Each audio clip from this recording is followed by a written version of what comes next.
ఏం పిల్లో వెళ్దాం వస్తావా అంటూ నక్సల్స్ సాయుధ పోరాటంలో నినదించిన గీతాన్ని రాసింది, పాడింది.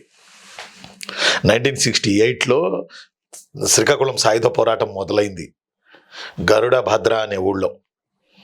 వెంపటావు సత్యం, రామం, ఆది బొట్ల కైలాసం, పైల వాసుదేవరావు గారు, సుబ్బారావు పాణిగ్రాహి, ఇలా కమ్యూనిస్టులో తలపండిన వీరులు సాయుధ పోరాటం చేశారు. ఆ తర్వాత కాలాల్లో కొండపల్లి సీతారామయ్య గారు. మామూలు నక్సల్ పోరాటం జరగల, సాయుధ పోరాటం వడ్డీ వ్యాపారులకు వ్యతిరేకంగా, భూస్వాములకు వ్యతిరేకంగా జరిగింది. వెంపటావు సత్యం అని నక్సల్ మూలకారకుల్లో ఆయన ఒకరు. ఆంధ్రప్రదేశ్ నక్సల్, యాక్చువల్లీ నక్సల్ బరి నుంచి మొదలైంది అక్కడ. ఎక్కడ? డార్జిలింగ్ జిల్లా, వెస్ట్ బెంగాల్ నుంచి వచ్చింది. ఎక్కడి నుంచి వచ్చింది? China Mao. ఇప్పుడు మావోయిస్టులుగా పిలువబడుతున్నారు.